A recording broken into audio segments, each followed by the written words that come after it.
Well, welcome everyone to another edition of the NatCon Australia podcast. Today, I'm delighted to welcome Virginia Tapscott. Virginia is a former ABC journalist, now freelance writer based on a farm in southern New South Wales, where she lives with her husband and 4 kids. She's a regular contributor to The Australian and author of a soon-to-be published book, All Mothers Work. She recently spoke at the Alliance for Responsible Citizenship in Sydney, where we met. Welcome, Virginia. Oh, thanks, Dan. It's great to be here. No worries. I should have also mentioned you're involved with a not-for-profit. Maybe you can tell me a little bit about that as a way to kick things off. Yeah, so about 4 years ago, I founded a not-for-profit organisation called Parents Work Collective, which started out as completely voluntary, and we've built that up and we've had more people coming on board, and we've now had a project with that funded. And I just saw this need to introduce into the public discourse and challenge this narrative that parents are more valuable in paid work, and that I could see we were really sort of minimizing the supports that we were offering for parents outside of work, and they're being squeezed and kind of forced back into paid work sooner than they would have liked, and they're not getting that time that they feel like they needed to spend with their children. And so Parents Work Collective was as just like an advocacy group that we looked at the research, and then we built that and we formulated policies around, okay, what does the research say is optimal for childhood development, and how parents can be involved in their child's lives in the really early years. And then we said, okay, this is not matching up with the current policy environment that we have around family policy. What can we do to change that? And so we've been engaging with the media. I've been doing speaking engagements, and we've been submitting to inquiries, and there's been quite a few inquiries in this space in the past couple of years, and that's been our role. And we've made some really really good progress that I'm very proud of. Yeah, I mean, one of the core messages that I took away from your excellent talk at ARC in Sydney was that the representation of mothers in the media is completely skewed. I mean, it's either they're either invisible, or they're, I think in your words, they're represented as sort of alcoholic losers or repressed and ridiculed.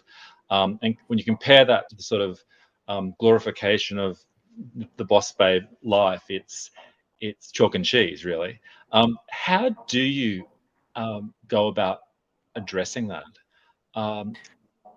Yeah, go on. It's such an image problem, and it was really fundamentally damaged when women were pushing hard for more equal rights and more opportunities in the workforce, which was that was necessary, I guess, to an extent. They didn't really see how that would play out, and the negative effects of really denigrating that work, how that would kind of backfire for women in many ways. But it's an image problem, and we've had successive generations now raised in this with this image of caregiving as something that's a bit backward, where you're not contributing fully, where you're selling yourself a bit short, essentially, if you're not like fully engaging in the paid workforce throughout your entire childbearing years and the years that you're raising children. And how we address this is the basic thing is to have an awareness of that. Okay, people haven't even really been able to put their finger on why that's making us uncomfortable when we find ourselves in a caregiving role. Why am I feeling invisible? Like, why am I feeling like I'm not contributing? And it's this social conditioning and these narratives that we've created around caregiving that were initially designed to justify women to get out of to give them opportunities outside of the home, but are now really eroding our essential supports for when we are actually in the care of children and doing that vital role as well. So it's being aware of it as a start, and changing the language that we use around, okay, oh, so you're not at work, so you're having some time off. Okay, well, we may not be in our paid roles, but we're still doing something that's a critical contribution. And so we really need to alter the language that we use around that. Yeah, there's almost a structural issue, though, isn't there? Because it would be hard to make a sort of sassy TV series, the equivalent of Friends or Sex and the City, for stay-at-home mums with Absolutely. toddlers burping on your shoulder and what have, right?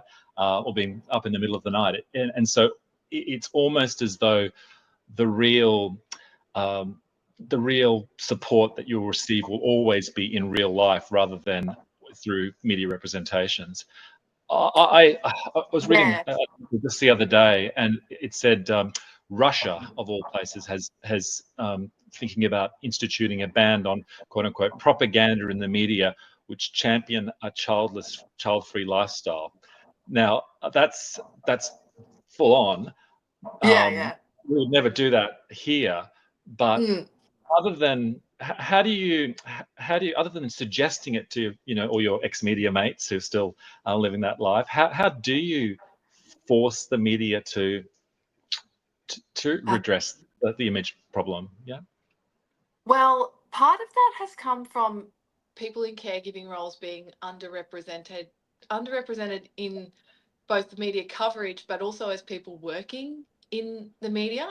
So I think we're going to see that changing, Dan, a lot more now because people have access to an iPhone. So we've really democratized the information, the media space in that sense. So we've got people actually in caregiving roles in the home who can actively both engage in sort of like things like inquiries. So you can still do a submission. Even they have like condensed submissions that busy parents can quickly have their quick say on a submission on their phone, send it away, boom, gone. And also with social media, I think people are really shifting that image already because they've got this constant sort of thing where they can document what they're doing throughout the day and, the value and really illustrate the value of that. So I think there are some shifts going on. And also because of work flexibility, more people working from home, you're getting a stronger representation for the actual gatekeepers. So the people who are deciding what stories are getting run, what stories aren't, are actually, there's a more diverse cross section there as well, where people who may have had quite a lot of experience in a caregiving role are now moving into those kind of leadership editorial roles, and they have a bit of an awareness of the issues that are created there, and they're not just sort of only looking at the working mum or only looking at the working parents and what matters for them. So there's that. I mean, the Russia thing is a really rudimentary way of trying to control that, right? A Mm. really blunt. It's like using a blunt force almost to try and control that. But Mm. I think there are a myriad of other ways where we're gradually shifting that those negative connotations of the stay-at-home mum essentially. And I actually don't even really use that word anymore because as I say in the book, like, we're all working, we're all contributing. I actually don't feel the need to make the distinction. There've been periods where I have been a working mum and been engaging in paid work to some extent, but I haven't, I've seen all of my contribution as work, and I haven't felt the need to make that distinction. Yeah, I have to ask this one because it is a bit of an online phenomenon, which I'm sure you're aware of. But what do you make of this tradwife phenomenon, where in a sense it over glamorizes Yeah. the stay-at-home existence, and the reality is it's tough, but it's not quite like that. Um, uh, but in some ways, it doesn't represent a completely realistic picture of what staying at home might mean either, right? To me, it's like a reincarnation of just criticizing other people's choices. Mm. I want everybody to have their choice. I think people having the choice to not have children if they don't want children. I think that really needs to be, we don't want people having children because they feel like they have to tick a box. We don't want people going back to work because they feel like, going back to paid work before they're ready because they feel like that's what's expected of them or that's the only way they'll be valued in society. I think we need to allow room for the whole spectrum of contributions and choices, without eroding one. And we've tried to make room for more choices, but we've eroded the supports for the choice to enter a caregiving role. But with the trad wives is a really interesting one because while they're making their social media, so some of them are making the social media accounts, but not all. So these women are often still doing work where it's it's a contribution. So they're essentially in a caregiving role. It might be in more playing out in a more sort of extreme way to what there's lots of mothers who are in the home caring for children who are in equitable relationships, who have every intention of going back to paid work, who have access to all the digital mod cons and whatever, and they're sort of getting lumped in with this tradwife movement, which is just, I think it's a legitimate choice. If that's what you want, you should be allowed to do it. And I'm actually not going to be part of the whole movement tearing those women down. I don't think it's a threat to my freedoms, and I'm happy. And I would actually like them to be supported. If they're caring for little kids and they're making that contribution, I would actually like them to have that support too. Yeah, I mean, I don't follow it as closely as others, but I'm aware of it, and I'm sure, like most things on social media, it's they misrepresent slightly their true Totally. daily existence. Yeah. We do that on the other end of the spectrum too. Like we glamorize, the career choice and the career pathway, and people need to have a filter on all of those different representations. Oh yeah, Ally McBeal. Most of the time, she would have spent kind of down reviewing documents and trying to make sure every I was dotted and T was crossed. It wouldn't have been that glamorous.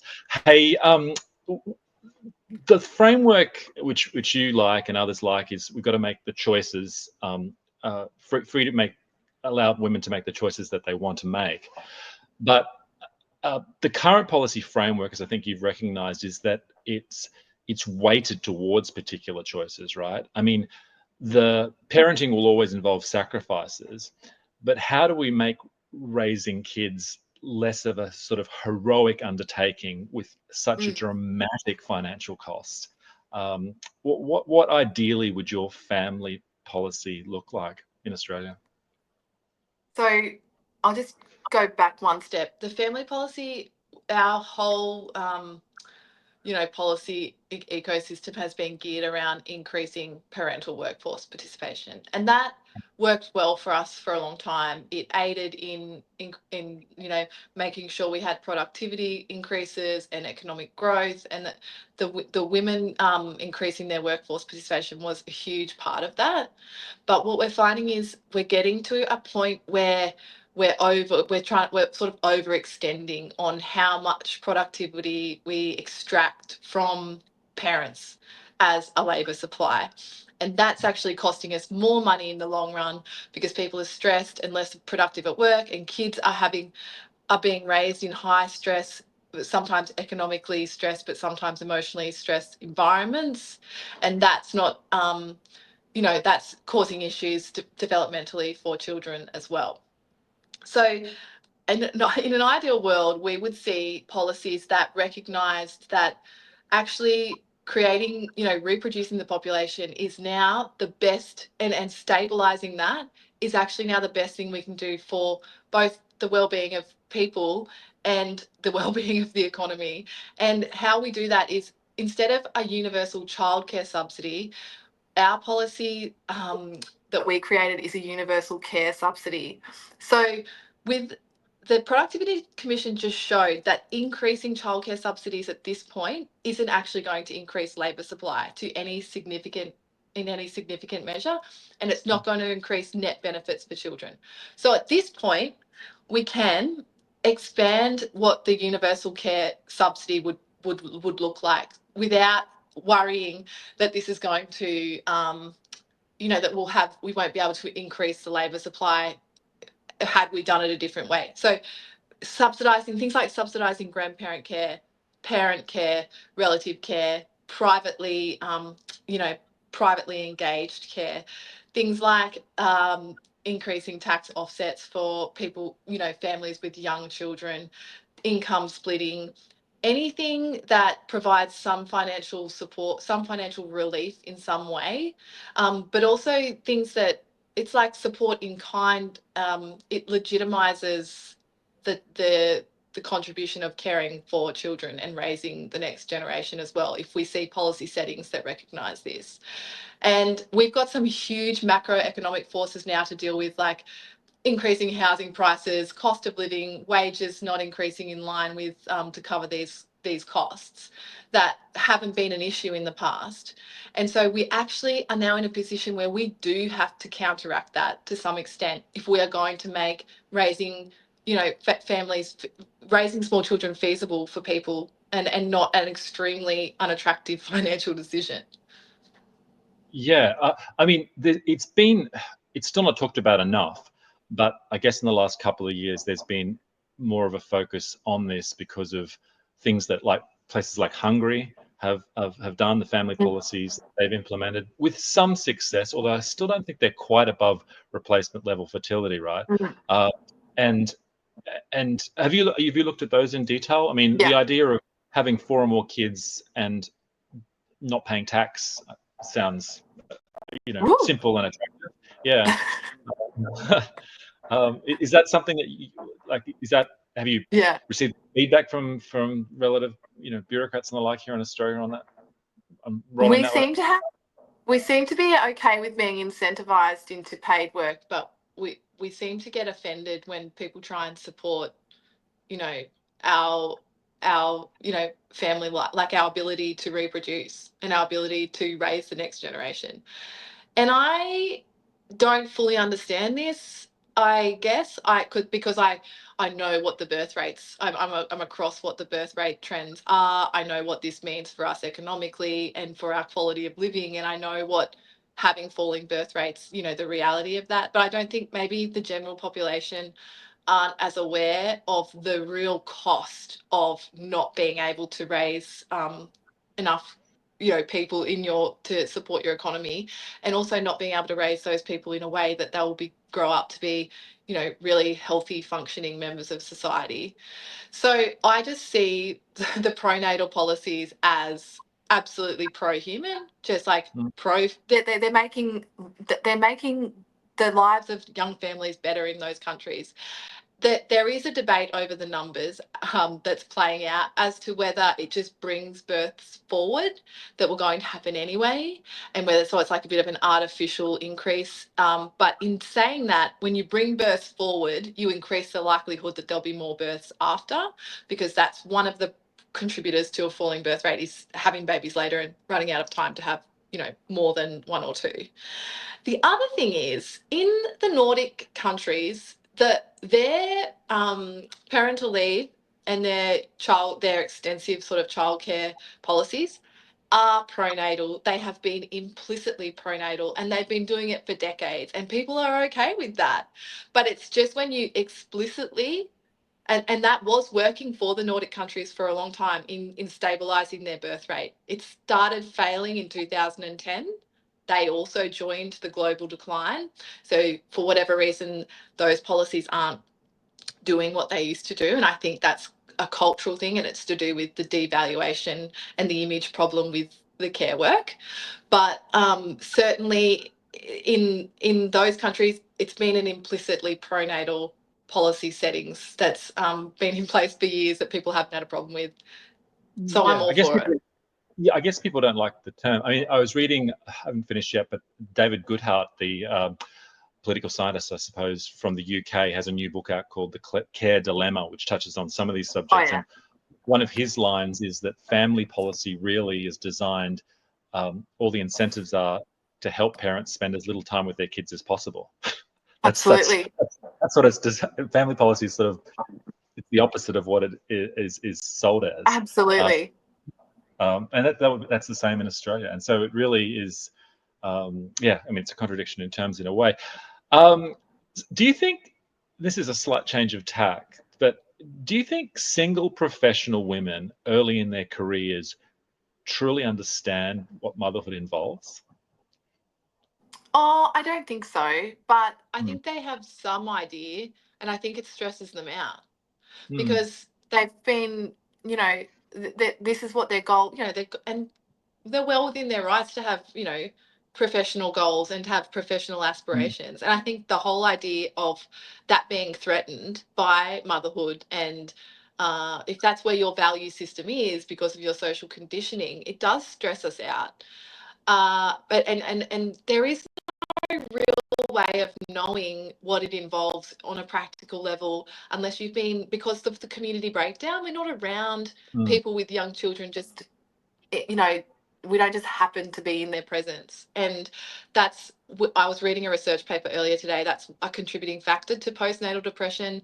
You know, it's part of what makes it such a difficult transition, and it robs, you know, many women of the enjoyment of it, is just not having a practical sense of what it will involve, and the fact that it really threatens, you know, those goals and aspirations that we set up early on, which are also really important. So it is a bit of a conundrum, but I think if we started to change some of the attitudes to caregiving, that people would be able to enjoy it more, realize it's still a very important contribution and a contribution to be respected, and that would help build those values up.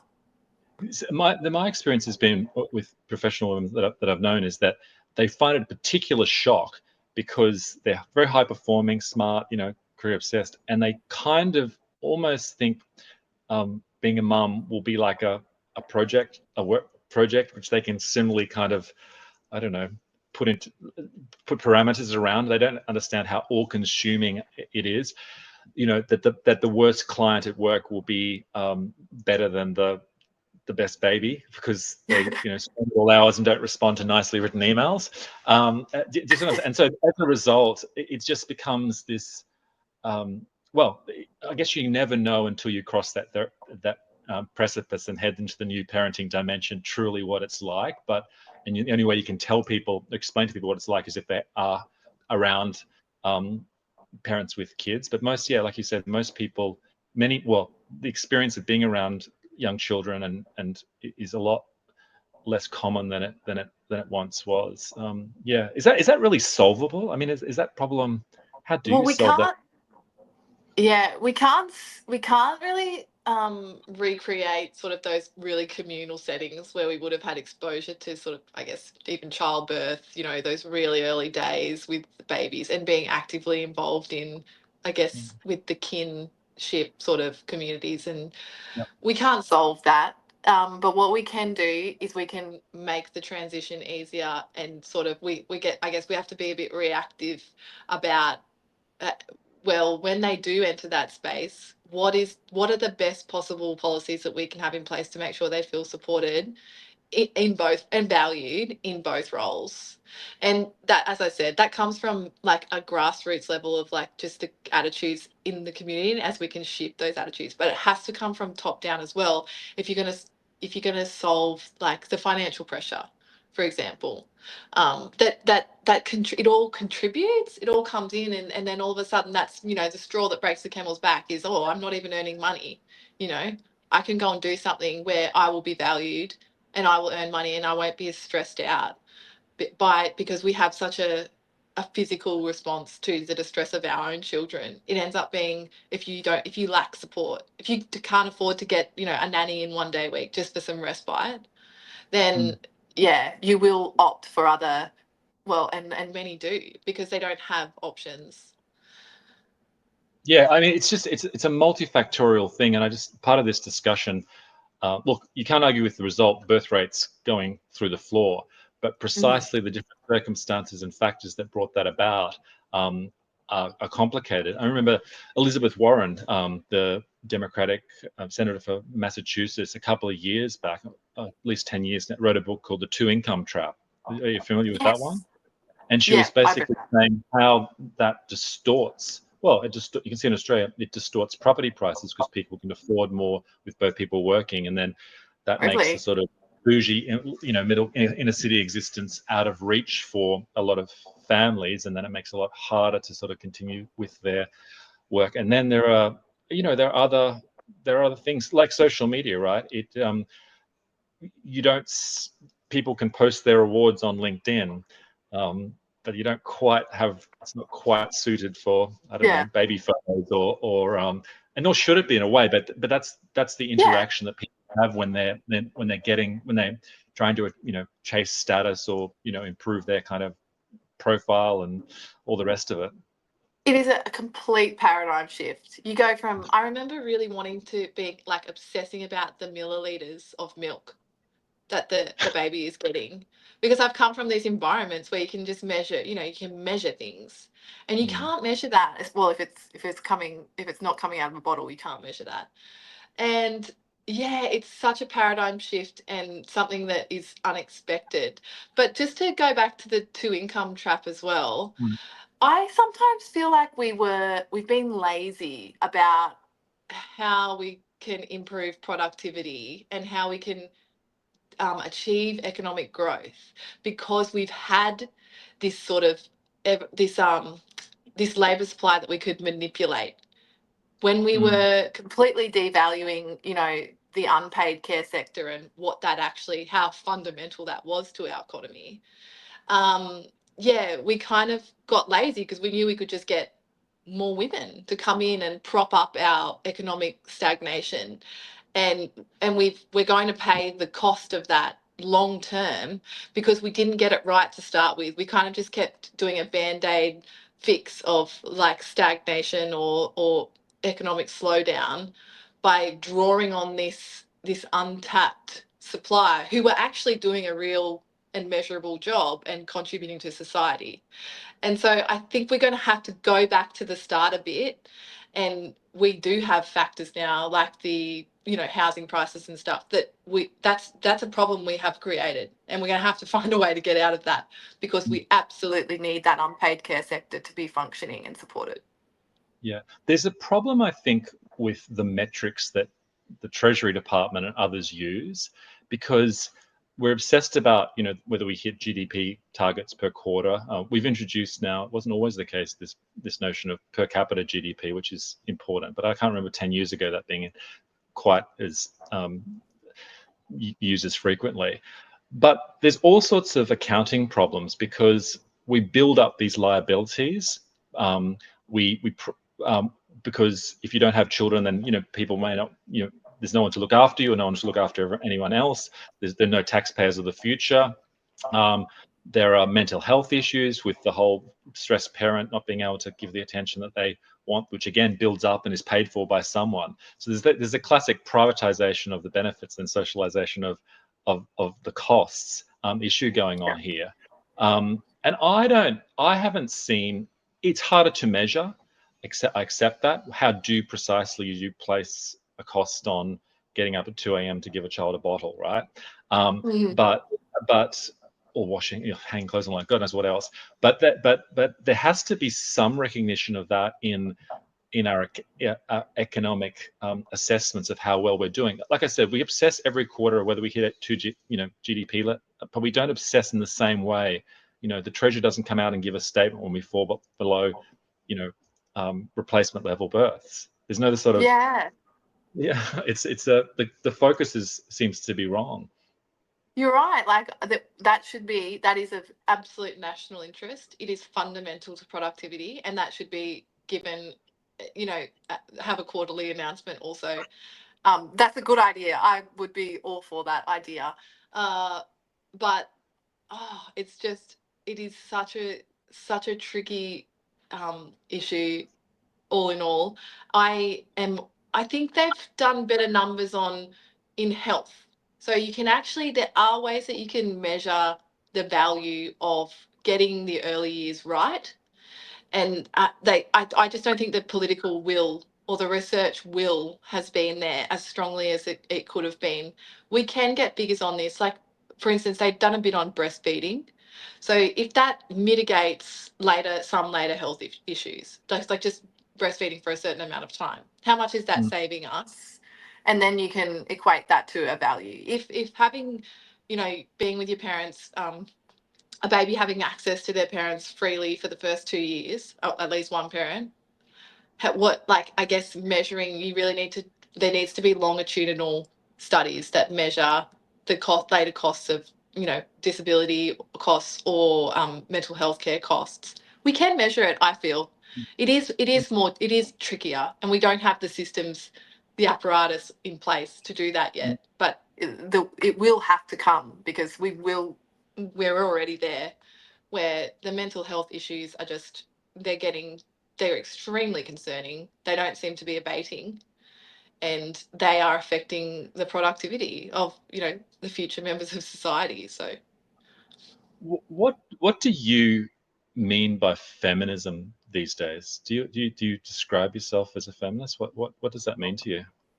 well, I feel like a feminist. People think I'm really critical of feminism because I've just been critical of aspects of how it played out in first and second wave feminism. And, I think there was a lot of internalized misogyny evident in the works of those early feminists that we can now see was that they could see where people were being valued. And it's post-industrialization. It's part of that whole process of, that people going into the households becoming a unit of consumption rather than a Mm, unit of production. And that's part of the devaluation of the work that was still going on in the households. But they saw where the value was, and they sort of lost sight of the value of themselves and what they were still contributing. And so, I mean, Simone de Beauvoir speaks about women and the female body with absolute disgust and disdain. Like, she really disliked her own sex and her own gender. And her solution to that was for women to just not be like themselves.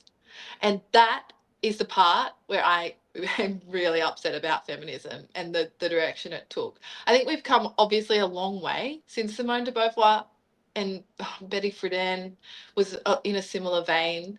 The work in the home is like a comfortable concentration camp.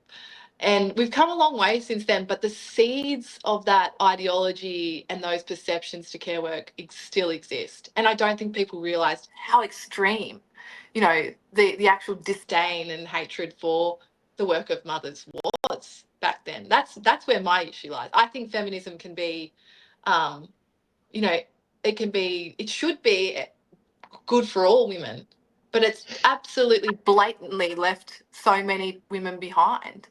And it's mm. actually, it's reduced choices in how we raise our children. And that's what I'm mad about. Yeah. Oh, I'm Simone de Beauvoir. I think from memory, she was treated pretty badly by her boyfriend at the time, or partner. Her, Yes. yeah. Jean Paul, whatever his Jean-Paul name was. Sartre. Yeah, that's right. They're Yeah. all particularly mean and Frenchy in a weird way. And Betty Friedan, there was actually a good, of all people, Tucker Carlson, if you haven't read it, wrote a bit of an essay on Betty Friedan, and it's actually very sympathetic in a way.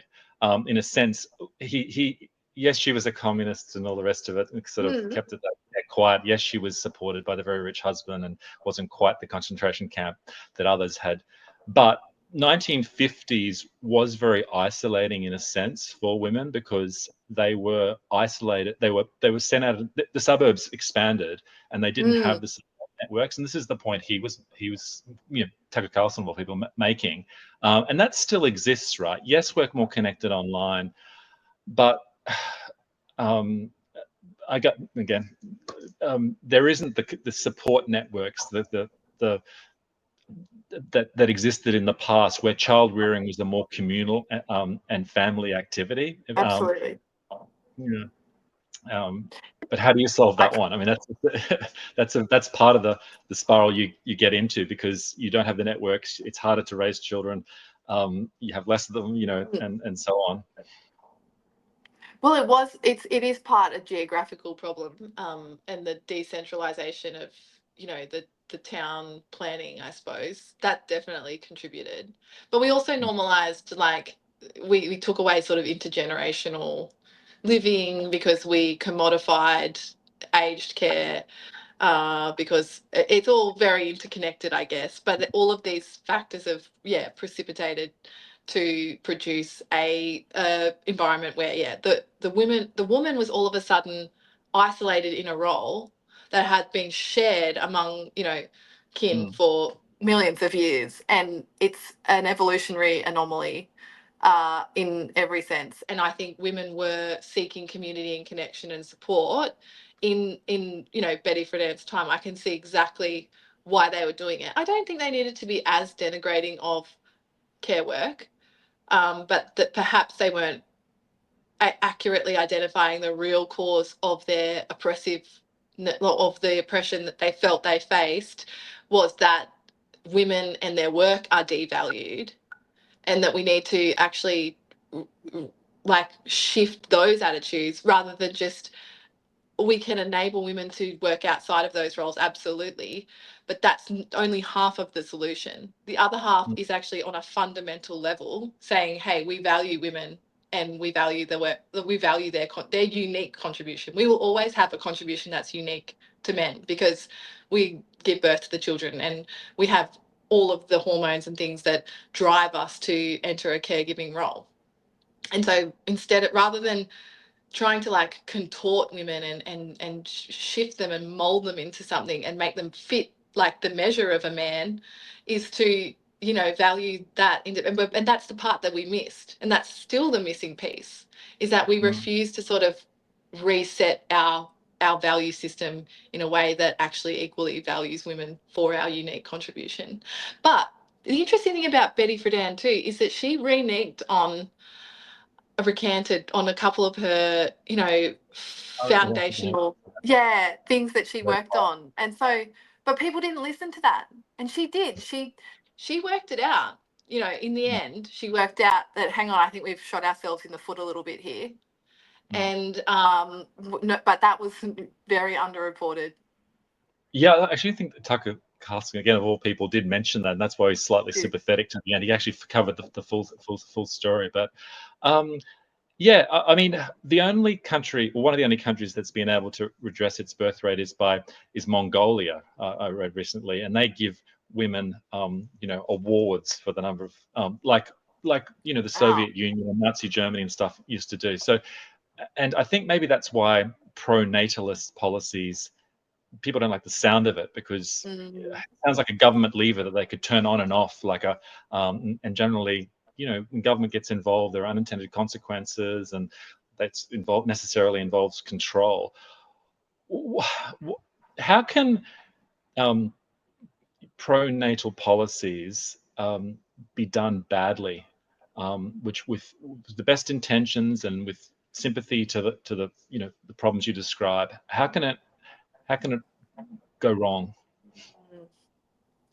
Yeah, I can see the problem with, giving people badges for how many children you've had. Like, you don't want to, I guess the only way that pronatal policies could ever go wrong is if they eroded a woman's ability to have freedom of choice to work outside the home as well. To me, I feel like maybe if you shift attitudes enough, which I find really, that's a really long odds of that happening. But maybe if you shifted attitudes enough that women were looked down upon for going out into the paid workforce, that could be a way that pronatal policies backfired.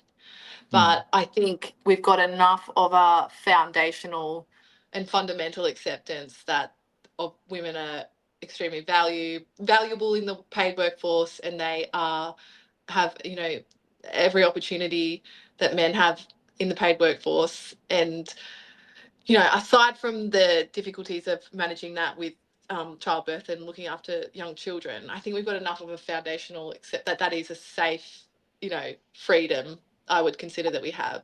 So, yeah, I don't know. I'm not sure. I think at this point we've got a lot of work to do to actually counteract the negative attitudes towards having children and performing that contribution, which has also been compounded by the the climate change, concerns is another contributing factor, and people get very worried that they're actually contributing to, the climate problem by having children.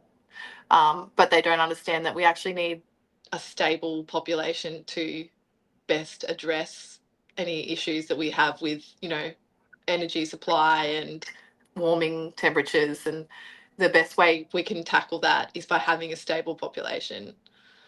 Yeah. How do you compete though with the life that single people can live these days, that relatively independent, free, and particularly women no longer depend as need to be as dependent on men for financial security as they once were, and then you put in place of them, as you try and encourage them to get involved in something which is high risk. you know Mm. Even if we improve the language and everything else, will still not be quite as probably as daily glamorous as some other professions. If it's simply a choice and you put it before them, choose one or choose the other, how do you convince them that that other choice is something that they should consider more fully? Because all the costs are front loaded, right? Yes, there are. So it's hard work, the first couple of years at least, raising kids. There are benefits, but they come sort of in small little packages, and then later on, hopefully, there will be further payoffs, both to yourself and to families. But that's a tough sell to someone who's living quite a nice lifestyle and can, seems to be doing okay.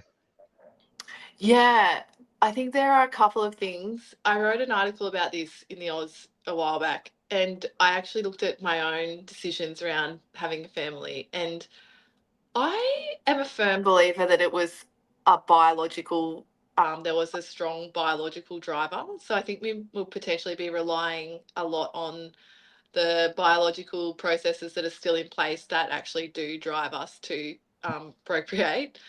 Uh, and I think it's still going to be a main way that people make meaning from their lives. Not everybody. This is not how everybody makes meaning in their life. No. Some people don't, and they have other. There are many other ways that we can. All that's understood, yeah. But it's just when you Yeah. place people, how do you convince them that this might be a choice that they haven't fully understood, which they won't understand until they like I said, cross that precipice. But And it will be I harder think than they people do have. expect. But yeah. I think they do have it. I think everyone hasn't. Well, not everyone, but most people have a sense of that. That will be how I create meaning in my life, and people do chase that as well. In a sense, like I was talking to these GP medicine graduates this morning, and they were both women, young women, and they were both saying that they were considering, strongly considering general practice because of the hours and the nature of the work, and they wanted families. Like people have a strong sense that family is part of the meaning of life. And yeah, that's the only way I can explain it. And yeah, you do have policy settings that will potentially not make the difference between people having kids or not, but it may be the difference between the number of children that they end up having, I think. It's a very tricky one. It's a great work you're doing, and I think you make a really valuable contribution in the Oz and other places. If people want to find out more about your work and get involved, what's the best way of doing that? If you sign up to our newsletter on the website, which is parentsworkcollective.org.au, I'll you'll drop it in the show notes. find, Yeah. yeah, and our Instagram. We make all of our announcements about, which is also Parents Work Collective. We make all of our announcements about what we've been doing recently, which at the moment is a bit quiet because we're finalising the book to bring out in February, hopefully at this stage. Awesome. Yeah, no, I look forward to reading that in due course, and it's really it's a challenging public policy area. It's an urgent matter that needs to be addressed, and it's also something where communicators like you have a valuable role in explaining, the joys of motherhood and the benefits of it, and how it is a very useful and necessary kind of activity for us all. Yeah. So great to speak, Virginia, and look forward to keeping in touch as you go forward. Oh, thanks, Dan. No, I really appreciate being included in the conversation. No problem. A delight. Thanks. Bye.